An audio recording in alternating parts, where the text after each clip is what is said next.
What we drink is getting a lot of attention lately. Too much coffee has been linked to early death, and now we're hearing soda is tied to behavioral problems in kids. Here with some advice about what we drink is Angela Pifer with Clean and Lean Revolution. Thank you so much for being here. My pleasure. Let's start with coffee because we do start our day with it. Many of us do, and I shake just talking about cutting out some coffee in the morning. So what the study found was people 55 and younger, which I do think is important to point out, who drink more than 4 cups of coffee a day are at a greater risk for early death. I mean, most of us thought, hey, coffee's good for you in moderation. What do you make of this research? Yeah, absolutely. So I think it's, we've seen some really inconclusive studies over the last 10 years, and this study is interesting at best. It's got some strengths because it looked at 42,000 people over 30 years, so there's some strength in numbers, but it's also observational. So they're tracking habits, but you can't draw any conclusions from it. And what's interesting to me when I looked at the study was that they only asked the question about coffee habits once in 1971 at the start of the study. So the questionnaire read, how many cups of coffee on average do you drink in a week? And when you look back at 1971, that could be inferred as an 8-ounce cup of coffee. But if you'd asked that question in 1980 or 1990, some may argue that would be 12-ounce, 16-ounce, or 20-ounce. So we don't even know the exact amount of coffee people were consuming.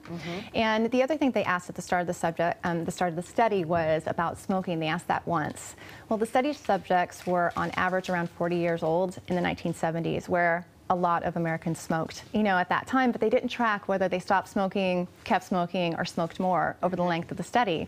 So when the study actually went through, the authors went through and adjusted for that confound, they actually saw that there was no connection with women whatsoever, and the only connections they saw was in men with a BMI over 25.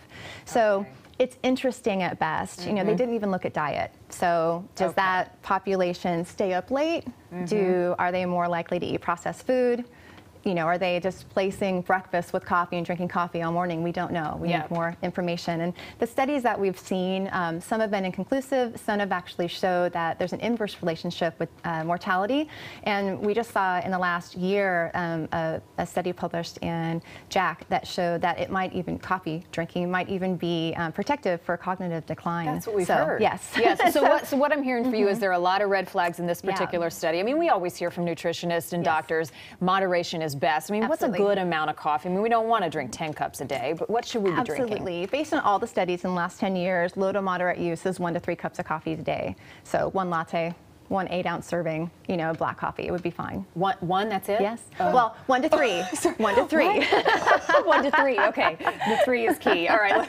3 is key. Let's talk about soft drinks because they have been linked to behavior problems. And I would say on this beverage, this is less surprising because we know that soft drinks provide little to no nutritional value. But what they found is the kids who drink them about 4 a day or more. I mean, so excessive soft drinks are more aggressive and they have attention problems. What is your biggest concern with sodas? My biggest concern is that we're training kids to need that sweetness. And sodas have salt too, so we can't toss out the sodium with the salt. So we're training them to need that sweetness, and that to me that trickles down into the other foods they're eating. If they're drinking soda, they're less likely to appreciate the nuances of healthy whole food, and they're going to trend towards more processed foods that have sugar and salt in them, and that's probably my biggest issue. Okay, and we're dealing with an obesity epidemic with kids, and so this contributes. So give us some options for kids at home that are fun, that are healthy, that taste good, that aren't soft drinks. Yeah, absolutely. There has been a push, I would even say in the last 2 or 3 years, for sparkling water and sparkling mineral water that's flavored to come on the market. And those have, you can definitely pick, there's a lot to choose from, but they don't have artificial sweeteners, there's no sugar, you need to read the label to make sure.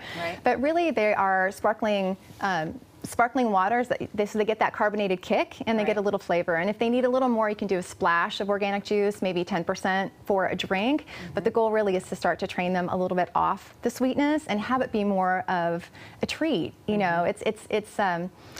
shouldn't have a daily soda habit. We shouldn't have a daily hot fudge sundae habit. You start to get used to that. Yeah, exactly. As much as we would like to, we shouldn't. Throw a strawberry or an orange slice into a water and good to go. Angela Pifer, great information. Thank you for helping us decide what we should and shouldn't be drinking. And it sounds like coffee's okay. Coffee's okay.